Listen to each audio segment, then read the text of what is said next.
Now it is on. Good evening, everyone. Thank you for those who have come here in person to our library, and for those of you who are on YouTube, I welcome you to my 258th day, but my first strategic planning forum.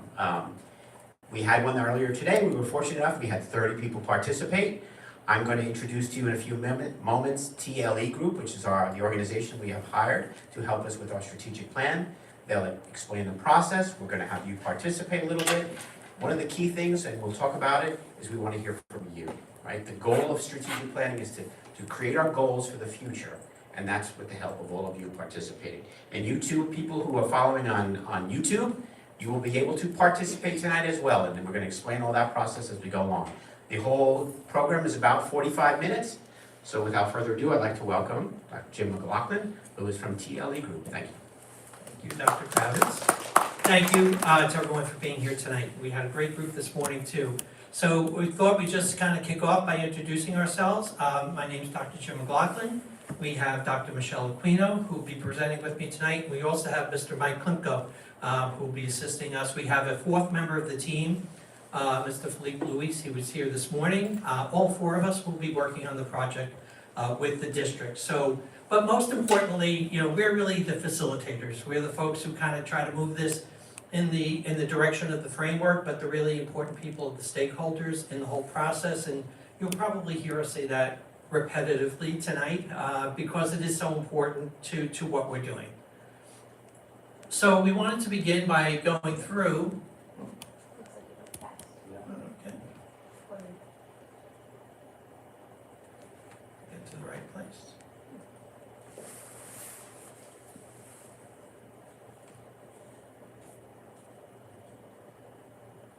There we go.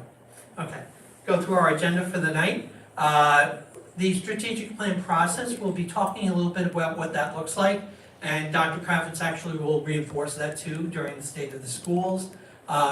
We'll talk about the results of the original thought exchange. So when we say that, there was an original question that went out. Did anybody get a chance to participate in that through the original QR code? So that really kind of launches us and gets us moving within the process, and thank you for jumping right into that part of the process. We'll talk a little bit about what those results showed, but we are at the very beginning of the process. So the future exchanges, what you will contribute tonight, what the folks who are working through the YouTube channel will contribute tonight, and then we're going to have successive forums with the staff, with the leadership team, with the Board of Education, all the stakeholders basically having their opportunity to contribute to the process. Tonight, also as a baseline, Dr. Kravitz has assembled a state of the schools, kind of like a baseline of, what does Jericho look like right now in terms of a number of things, in terms of its academics, in terms of its infrastructure, in terms of its operations, in terms of its supports for students, and obviously, of course, academics. And tonight, really the bulk of our work is going to be here in the SOAR analysis.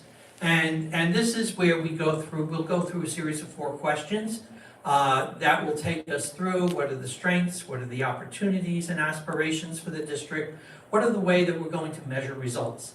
And each one of those, just so that you don't get too nervous about the time, because we did say we'd keep it to 45 minutes, each one of those is like a 4-minute block. However, as again, we will probably say a number of times tonight, this is not a one and done opportunity. So if you leave here tonight and say, I'd like to contribute either ratings or additional thoughts, you will have the opportunity to do that, as well as anyone, as we said to the folks who were here this morning. And then we'll talk about what are the next steps in the process. So we'd like to talk about why a strategic plan is important. And our understanding is that it's been a long time since Jericho has engaged in the work of a strategic plan. So we're thankful to Dr. Kravitz for inviting us to be a part of this important work. We've worked with him in the past in this type of endeavor. And always, these are the 3 buckets that a strategic plan is going to be concentrating on. Academic excellence, because we exist as schools for that primary purpose, right, to have students learn. to have them grow academically, as well as to grow socially and emotionally, and to grow to be, have all those soft skills also that go along with success in their future lives. Operational efficiency, which really covers so many things that school districts do, kind of sometimes behind the scenes, whether it's technology, whether it's the business office, whether it's the ability to make the schools and facilities available for the community. Those would all follow under operational efficiency. Transportation, community engagement, which is really tonight is an example of that. And how does the school district work in a transparent, back and forth way with the community that it serves? Not only the community of parents, of students who are here, but the wider community, because the school is the heart of a community. The community contributes to the school, and hopefully the school contributes back to the community. So these are the three large-scale areas that will incorporate the strategic plan. Someone asked today, for example, about some of the prompt questions that you'll have. The prompt questions kind of fall into large areas like this, but they're large for a reason, because really the specifics we want to come from the community. What do you see should be a part of the plan in Jericho for the upcoming years ahead? So the strategic plan will look to align a vision and mission and values with action. That's the key marriage here. It's taking those things that sometimes schools and other entities talk about, where they have mission statements, sometimes they read them aloud, or they are posted on a wall, and we want to make sure that that gets breathed into action, where we're actually following through in a very concrete way, so that people say, okay, you've set this mission up, but it's real, it's happening. And that's a big part of what we will also talk about tonight when we talk about a plan on a page, goals and objectives, accountability, the year ending accountability that happens with any of the goals that are set.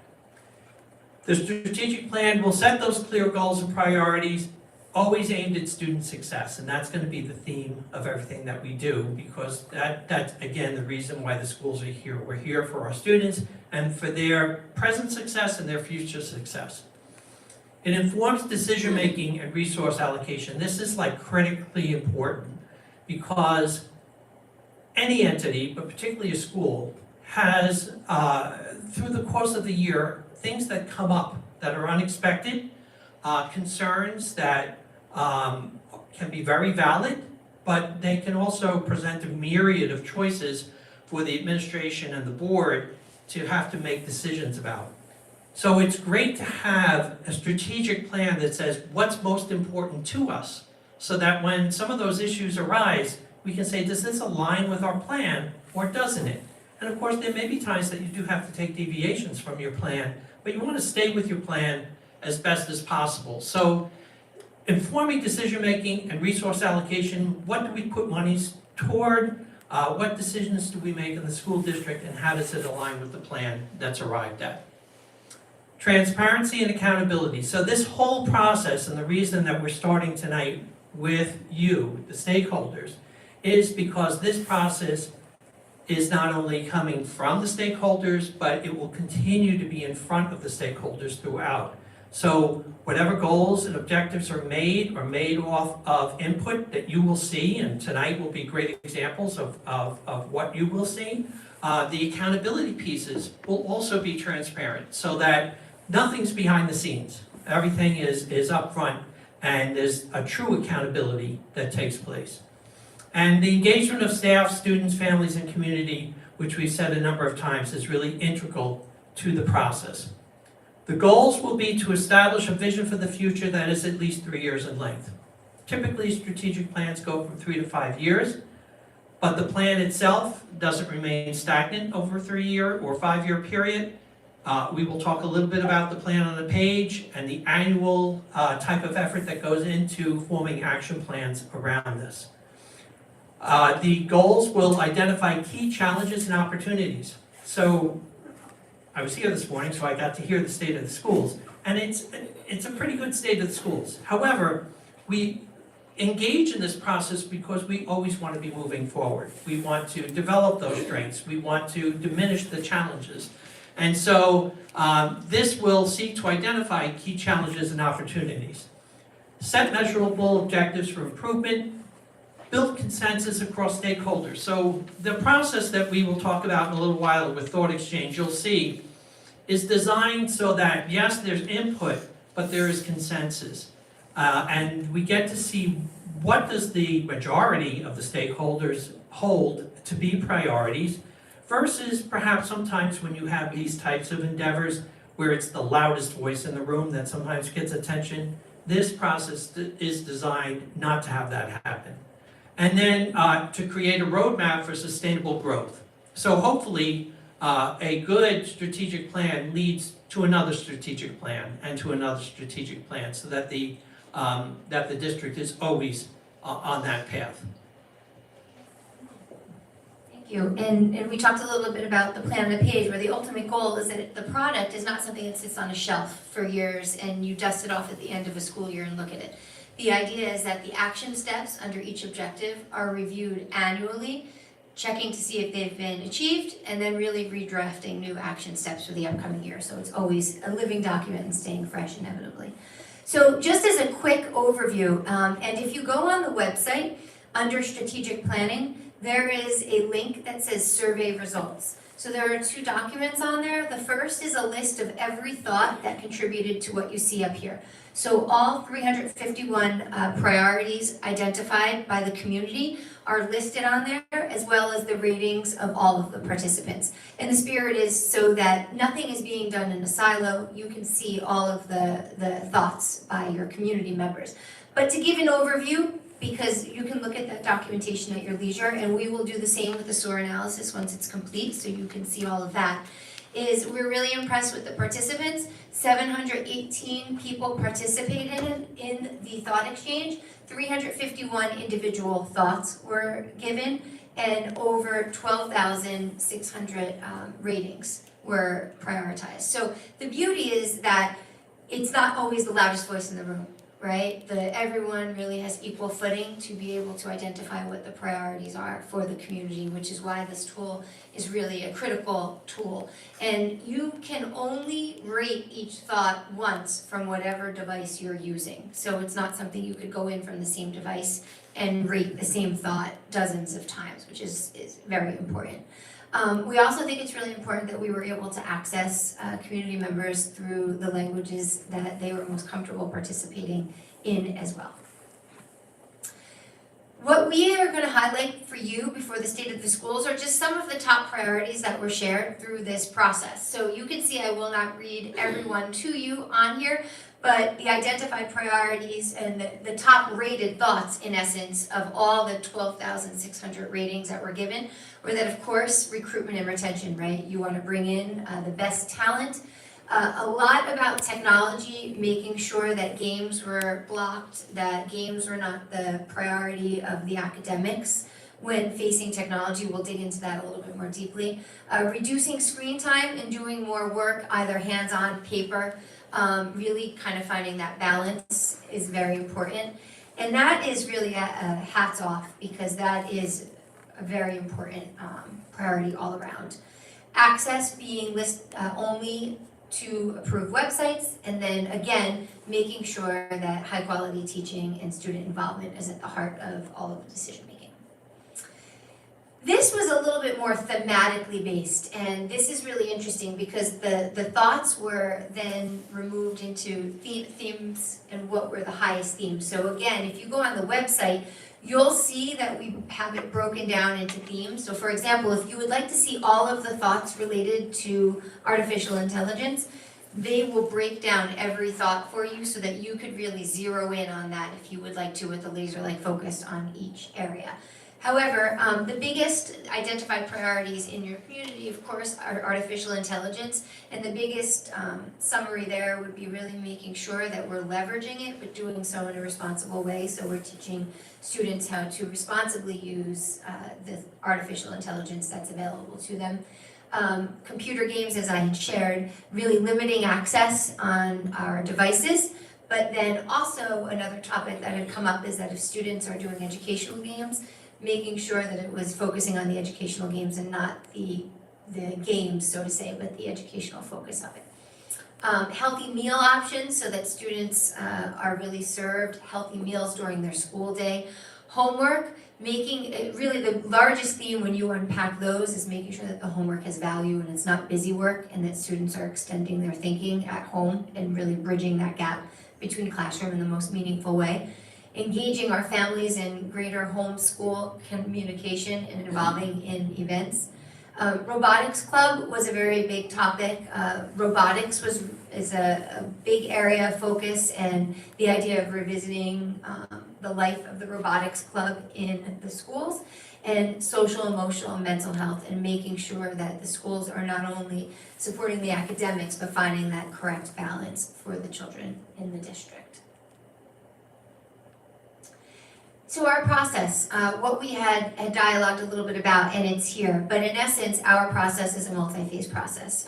The data, gathering the data, Dr. Kravitz is going to be presenting to you the data as the current state of the schools, which is really important. And the reason that it's so important to bring a state of the schools into this process is because sometimes we might have preconceived notions or ideas of what the realities of the schools may be. So before anyone in a community of stakeholders engages in these forums and the SOAR analysis, it's just important to have the most relevant data at their fingertips. And then what will happen is if you do a 3-year strategic plan, it will be important as we embark on writing and authoring the next to get the data for the state of the schools about what was the reality of the strategic plan as we embark on the next one. So we're always getting the most relevant data before we're deciding what the strengths and opportunities are. Then, of course, we will bring all of that data together from the priorities, from the state of the schools, and from the SOAR analysis, which will be continuing as we hit these different groups, and pull that together and draft goals and objectives for the next 3 to 5 years as a school district. Once the goals and objectives are drafted, generally, and truly it is a plan on the page, because the idea is you can take it anywhere you go, right? Staff can have it in their folders, folks can grab it as they're entering, it could be in your realtor offices, wherever it may be, and make sure everybody knows which direction we're going in. Really, the administrative team will then be crafting the action steps so that you'll know where the resources are going and how everything fits into those 4 goals and objectives that are achieved. It will not be a mystery, and it's also a really great tool when an initiative is coming forth or someone has an idea to take a look at it and really hold each other accountable to say, how does it fit in this plan that we've identified as we are going through?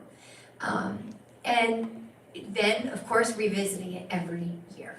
So we're going to turn things over to Dr. Kravitz, who will really be providing our state of the schools.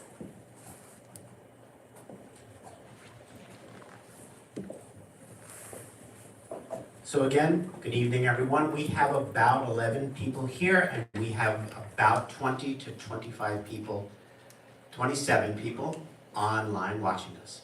So far we've had about 60 people participate in this forum today. And as they have said, there will be other forums with our staff, administration, as well as the Board of Education. I would like to recognize our board president is here tonight. Mr. Perlman is here participating as well. So thank you, Mr. Perlman. And thank you to everyone who's helped me put together this presentation, including my central office staff, including Maggie Rose Melito, Mr. Victor Manuel, Mr. David Cohn, and Dr. Ivy Sherman. So, as you've heard, stage 1 is for us is to get a clear understanding of what you want to do. The goal of anything is to make sure you are all included in this conversation. We want to inform and draft what our goals are. We will create them with your input and the data. And for me, as the superintendent of schools, and as I said, it's day 258, to make sure that the Board of Education adopts those goals. So my goal is somewhere in July, the Board of Education will have their goals, and those goals, developed from here, will help me drive my goals, which will help me drive everybody's goals in the district. As that's how we hold all of our principals, all of our administrators, everyone, making sure we're all on the same page. and it is live. It's strategic with accountability and transparency. You know what we're doing regularly. We're going to identify the priorities, shape our goals for phase one, create this, with the SOAR analysis, create the themes, governance review, and I will say I'm very proud that if you haven't been to our board meetings, you've seen the Board of Education discuss policies. We're doing a complete policy review for our entire district, and then we will be implementing these goals throughout our district. So these are the buildings, and I would like to say, like I said this morning, one of the first things I did when I got here was take a tour of the facilities, and I was extremely impressed.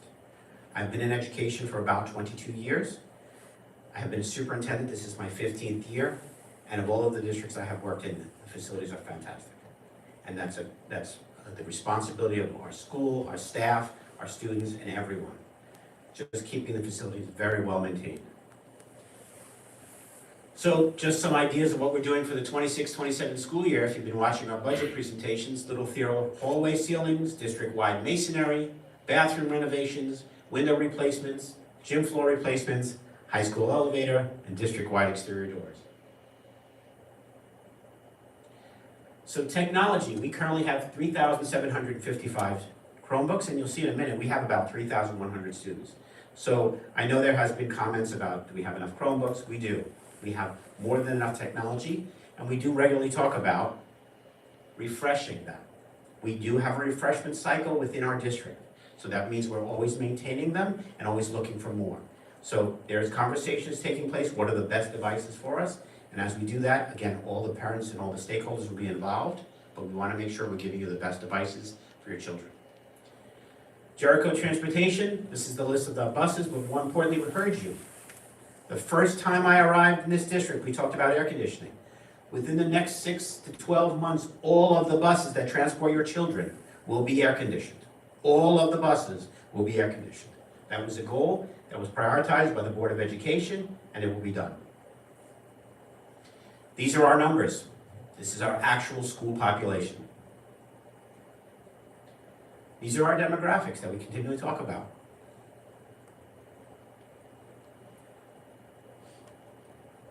Male-female ratio in student with disabilities, we have an 8.2% students with disabilities population. So what we've done with community and connection and engagement. So July 1st, we will have a new website. It will be user-friendly, a lot more information, and it will be linked to Parent Square. It's Parent Square, the school squares, which means in one spot, you will be able to see everything. If something is updated in Parent Square, a change of date for any event, it automatically gets populated into our website. And if you download and create your own calendar that links, everything will be synced. So let's say we change the night of a forum, like we did. That would give you the ability to, it would automatically be changed for you in your own personal calendar if you're using an iPhone, if you're using Google Calendar on any of your devices. We send out quarterly newspapers, newsletters. You might see them to your home. We're very proud. There's some extra here if you'd like some, to inform you what's happening in our schools. This is the launch of our community survey where we want to hear from you. I've been doing coffee hours. Some of you have been present at them, some multiple, but you're welcome to come to them, and we will continue them next year as well. Expand social media presence. We have 1,000 new Instagram followers. We've increased our media partnerships. We've had 20 local newspapers, and we had actually Fox News here today talking about AI. And ongoing multi-platform communication. We are creating our presence, and we hear you when it comes to technology as far as linking everything together. Our goal is to make it easier for you to get all the information you need across the programs or in just one isolated program so you can see everything you need. That is our goal.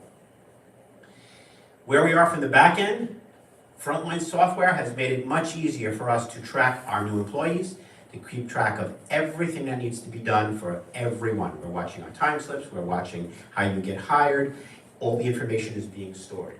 Clear learning pathways. You will see by next year all of a curriculum map available, all the curriculum maps available to you. What does that mean? It means that you will be able to log on or come to our website and see what is happening in 3rd grade and Unit 1. What is happening in 8th grade, Unit 1 in Language Arts. So you will see all of that information. It will be uniform. Now, we do believe in autonomy in the classroom, but we want to make sure you know what's going to be taught. That's the most important thing. As I said, the new website, we're implementing AI, and it's important to understand what is AI and how do we look at it. AI is a resource. So in the old days, you'd go to an encyclopedia and look at information. Now we're asking the students, how do you get that information? What are the questions that need to be asked? That's almost like you're doing your dissertation. Define the question, finer and finer, and that helps us. It's a resource. If you don't know what I'm talking about, go to our website. Mike Larkin, our new technology director, has developed little videos for everyone. You can read them for your students, for yourselves. Let's participate together on what AI and how it should be taught. Hands-on learning, next year we'll be offering at the high school an EMT class. Not only will it give the students an opportunity that could possibly be a career, also help in our community, but more importantly, if you want to go to medical school, this is a great opportunity. So we have a new class. And of course, the strategic plan, all on the same page. Athletics. And I will take credit, I don't know if it works, but we've been very, academically we do very well, but this year our football team won 4 games. So I'll take credit for that. Oh, look at that, cheers for the football team. For those of you on YouTube, that's great. And our basketball team has done well as other sports. We have a diver who has won state championship. We have a badminton team that won its tops on Long Island. So we're doing very, very well.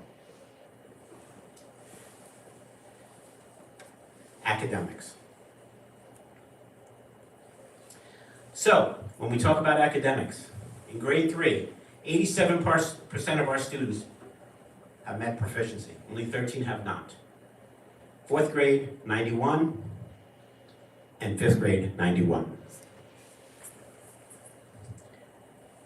6th grade, language arts, 80% meeting expectations, 84 in 7th, 86 in 8th. Percentage compared to region. Now, region as defined by Long Island. Region as defined by Long Island. So you can see we have outpaced everybody on Long Island. And I believe in the latest rankings, we're number 1 in the elementary education, based on these scores. Mathematics, very similar, a little higher though, which is interesting because we know that mathematics has changed a little bit and is more language-based. So we're going to be looking into that as we look at our data. 92% of our students in 3rd grade are meeting expectations, 94% in 4th grade, and 90% in 5th grade.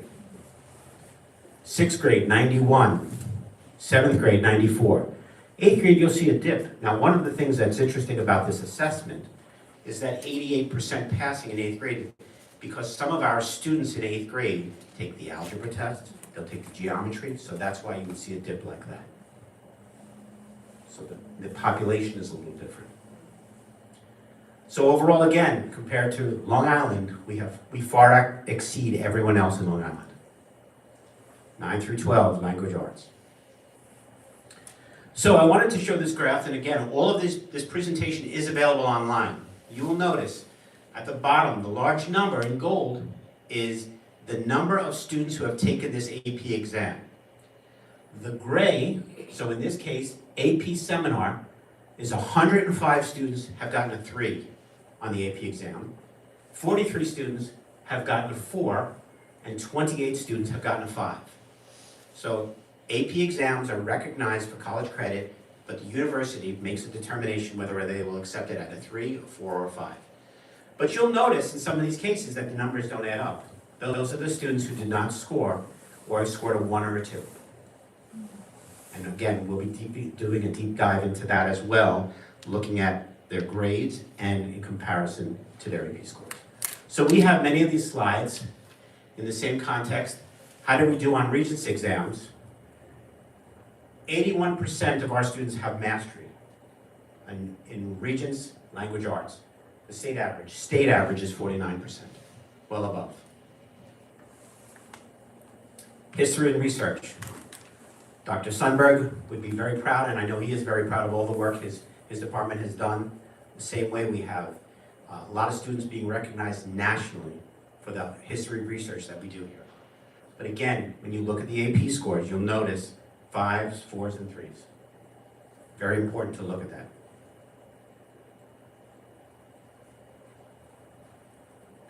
Mathematics. Same thing. The goal is to increase the number of APs who are passing. That's our goal.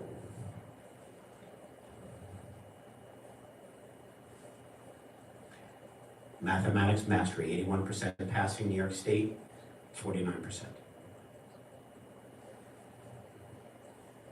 Science. I would be remiss if I didn't mention again, for the probably 14th time, that we have 10 Regeneron students who have made it, and one was a finalist, and that's fantastic. The highest in the United States. Same thing.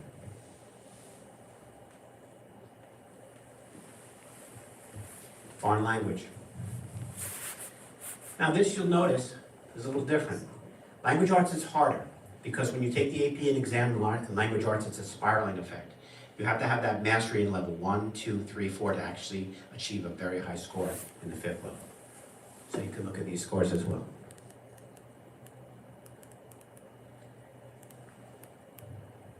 But we far exceed, and we have over time. Arts and music, again, you'll see in a moment the AP scores, but more importantly, if you've come to some of our shows, including Mamma Mia the other night, it's just fantastic. Our students are talented, we're very proud of them. I'm looking forward to my first choreo. So 89% of our students in grade 3 through 8 are meeting the standards in ELA and math. 84% of grades 9 through 12 meeting mastery standards across core subjects. Thank you.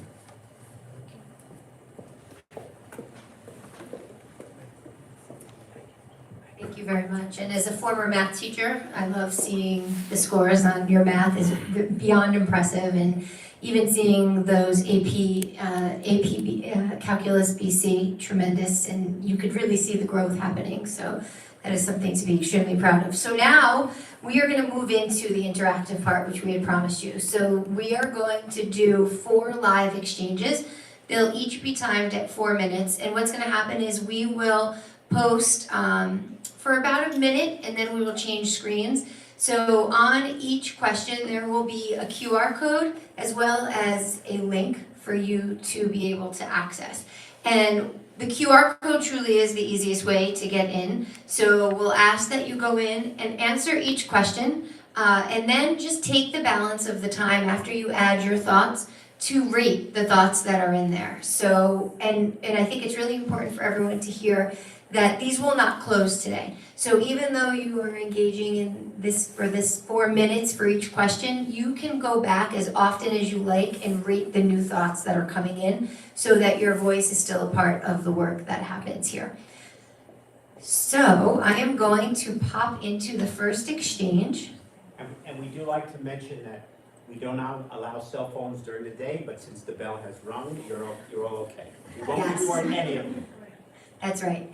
So I am going to start the timer on this first. And the first question is, what are the strengths of the Jericho schools? So I'll give you guys some time. I will actually post after it looks like everyone's engaged in it, after about a minute, and then you'll be able to even see the thoughts popping to the top.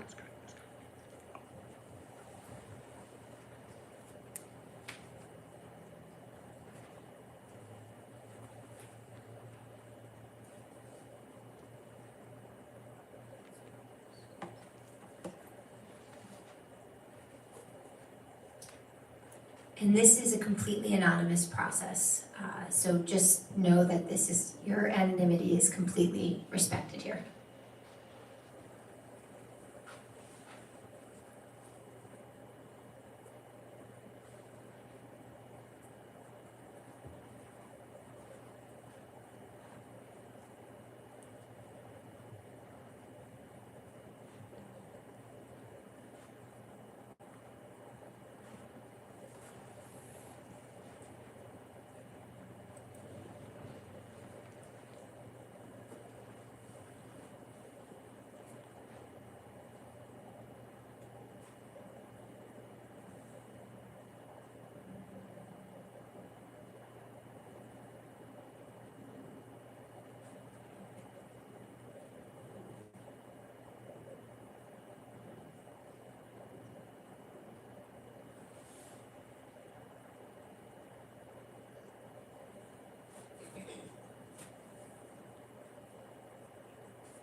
So you may find it interesting just as you're watching. The bar above will kind of show you in live format how the ratings are increasing, as well as the thoughts as we move along. And it's great.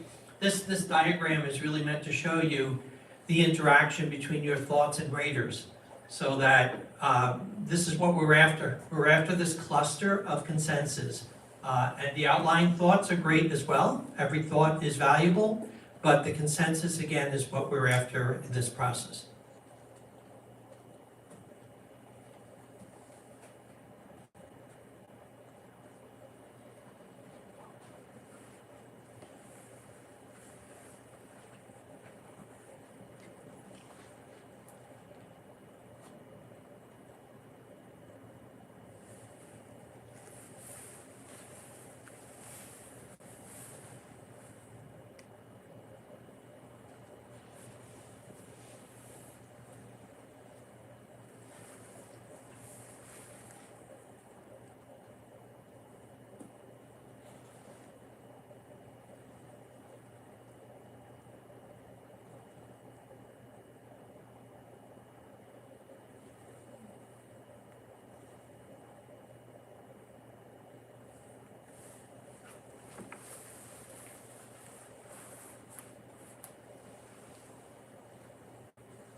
As we are nearing the close of just this one exchange, I want to just highlight again, and you'll hear me say this over and over, is that just because we move on to the next question doesn't mean that for as long as this thought exchange is open, you can continuously go in and continue to rate. And if you're doing this on your cell phone, if you look at the tippy top after you get out and come back, it'll give you a drop-down bar where it could say continue to rate new thoughts. So if you pop back in tomorrow, you'll be able to rate all of the new thoughts that are rolling in. If you change your mind and say, you know what, I rated that a 5, but as I really reflect on it, it's not a 5 to me, it's a 3, you can go and change your ratings as well. So it's not static and complete. So I just want to highlight to those watching, as well as those here.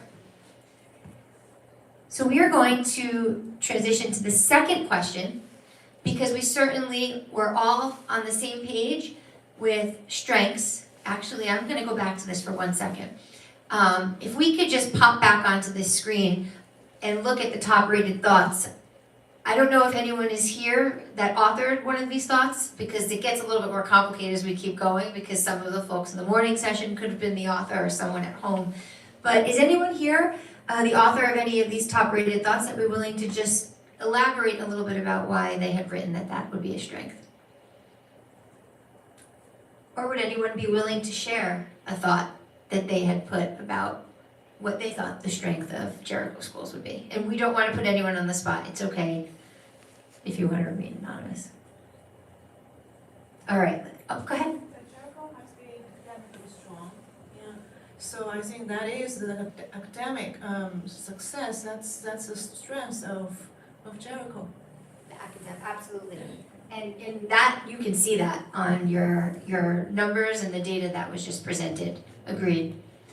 And you can also see just the important value that families are placing on that educational experience. But like everywhere, there's always a challenge that provides us an opportunity to improve, right? So what I would ask that you would join in the second question is, what are the key challenges facing the schools? And this is so important because it really helps dive into where the opportunities lie for the strategic plan.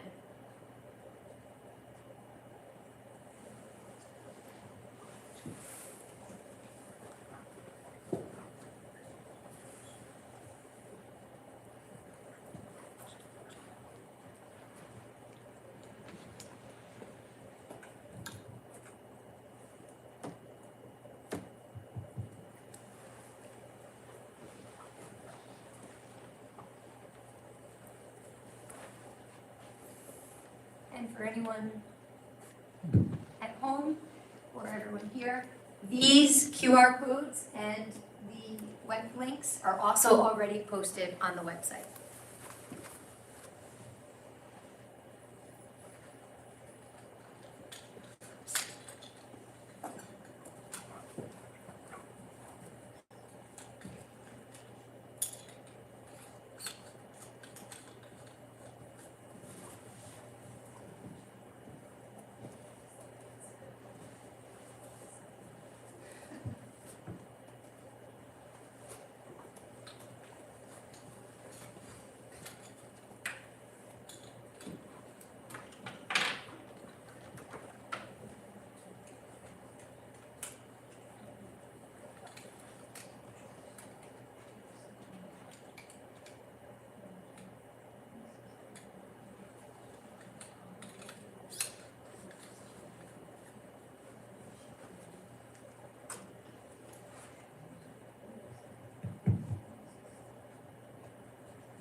And you can see the ratings and the thoughts increasing.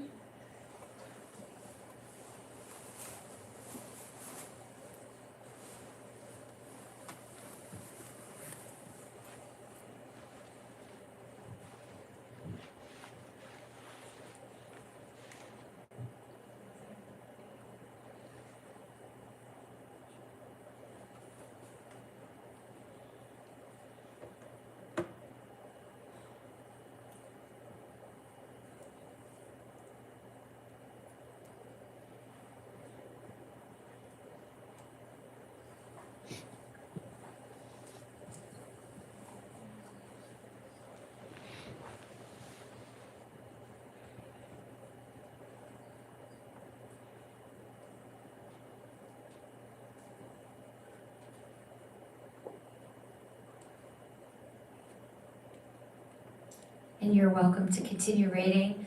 I think one of the really incredible things is that even as we're looking at this leaderboard, so to say, regarding the highest rated thoughts, you can really see how it's woven together with the themes and the priorities from the original thought exchange in the community of saying, you know, mental health, and of course continuing our academics, but making sure the teachers are exceptional and we're really recruiting the best teachers to put in front of our students. And again, that balance of academic success and mental health. I will hit the pause before we hit the aspirations, which I always say is one of the most exciting questions that we ask. But before we move on, would anyone, I don't know if anyone in this room had authored one of these these responses on this top rated thoughts, or if someone would just like to share out what they believe one of the main challenges from their perspective is as we are embarking on this process. Quiet group today. It's a quiet group. No, I got a quiet group. All right. Okay, well, thank you. Oh, yeah. Yes, I do echo what you said, just the teaching staff is super important, because they're the front line. They play an important role in students' learning. So with, Jericho have a lot of great teachers, but with a lot of teachers retire recent years, with the new teachers coming into the district, can they satisfy and can they meet the expectation of the district? This is what I think what the leadership need to consider. Okay, thank you. Certainly, recruiting a world-class teaching staff to put in front of our students. All right, thank you. Oh. Thank you. So I think some challenges is like we just mentioned our achievement, right? Like this high achievement students. How we get this achievement? For example, suddenly this year we noticed we have the highest finalist for science research. Is this come from the past 3 years plan in the science education? So I have students at 8th grade, right? So I didn't see the changes, how this come from. So that is, we can continue this trend and this path for the next success. I think that's the challenge. We not only enjoy the achievement, but how we got this achievement. Maintaining that momentum and that academic achievement, right? Keeping that going.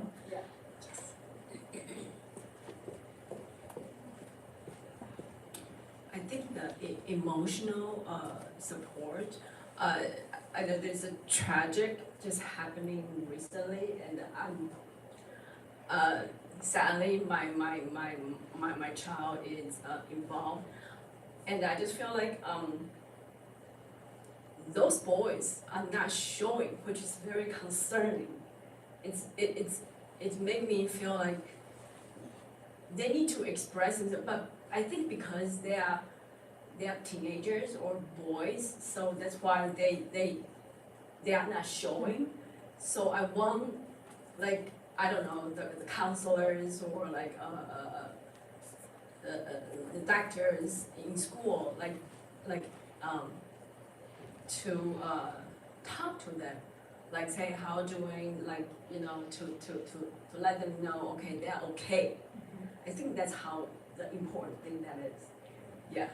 So, thank you, and link, again, it's woven into that priority of making sure that the mental health is at the front of mind, it's top of mind, just equal with academics as well.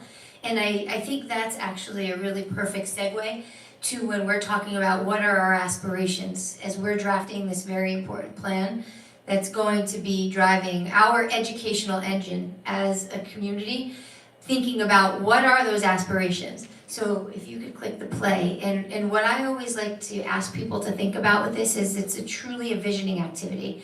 If you were to blink your eye when you're answering this question and think about 3 years from now, what are the aspirations for your schools at the end of this 3-year plan?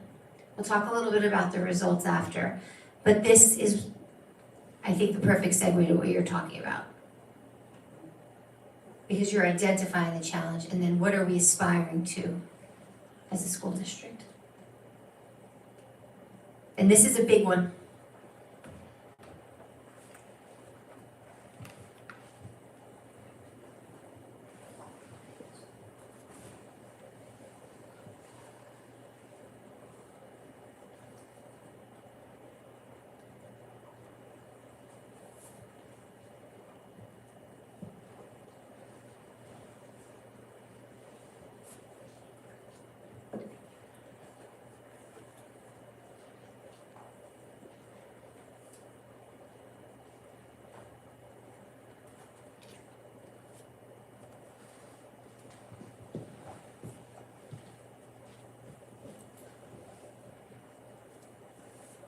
And for anyone at home that needs the QR code or the link, if you click on the strategic planning page on the website, there will be a link to all of these questions.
As we're wrapping up aspirations, would anyone from the audience like to share their individual thought, or even maybe notice one of the leaderboard ones and say, this spoke to me because, just from an aspirational standpoint?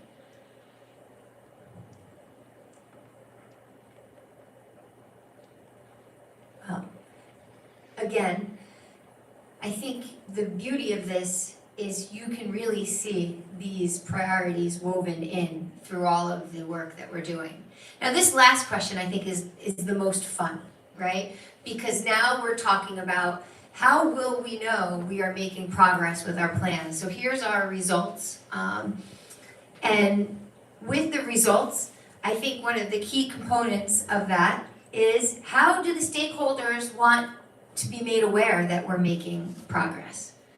So we ask you to think about it from next June or June 2028. How will you know the district is achieving what it set forth? How do you want to be made aware of that progress?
As our time winds down on the last question of the night, I just want to remark, Michelle said before that the aspiration question was the most exciting question. I think this is the hardest question, because this is the part where we say, how will we hold our folks accountable to meet the goals that they set? Because this whole process is meaningless unless there's an accountability piece to it. So it's really built in so that there is a reporting back on the success of whatever goals are created, not only for the 3-year strategic plan, but more importantly, on that first-year plan on a page. And I don't know if there's anything here that someone would like to expand on or to comment on as we close out this portion of the presentation.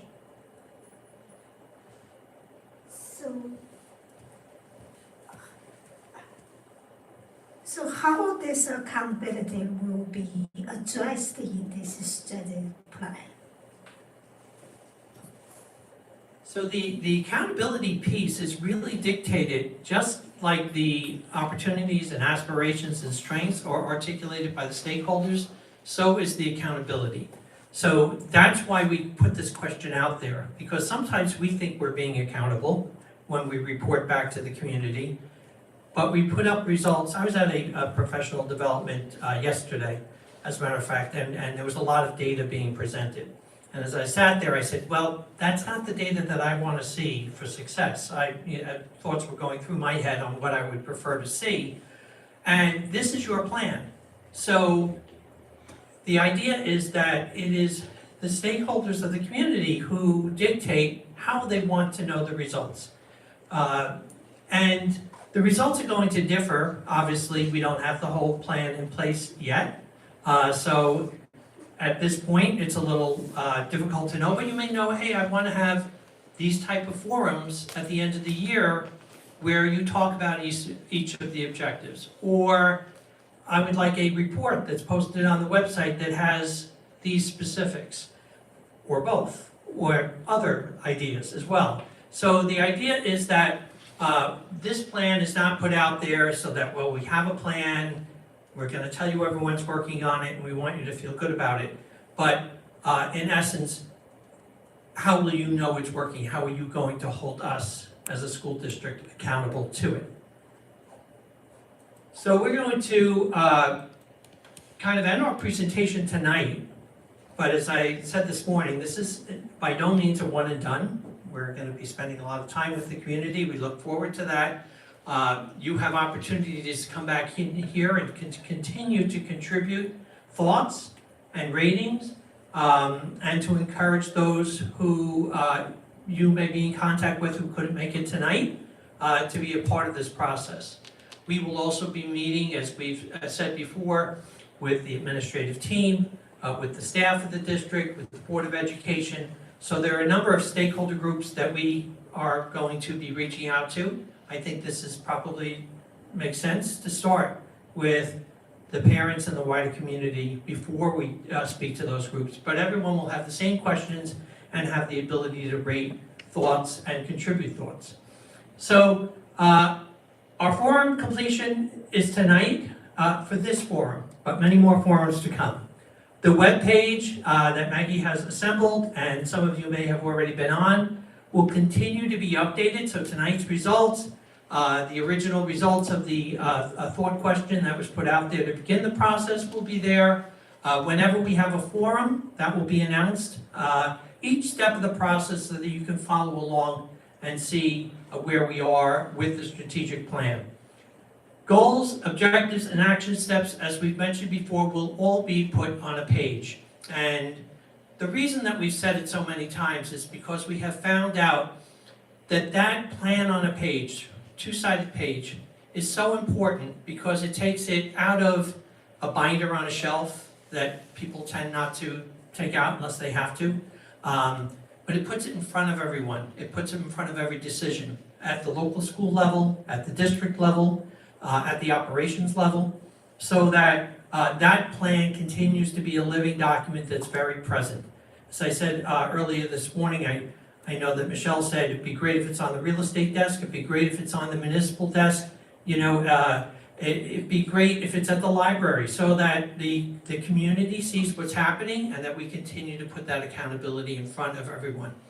And then we'll be doing a public presentation to the board, which we look forward to. It's really important, and the board has recognized the importance of this plan by saying we will formally adopt it. So it gives it real significance when that occurs, and it shows a real commitment at all levels of the district.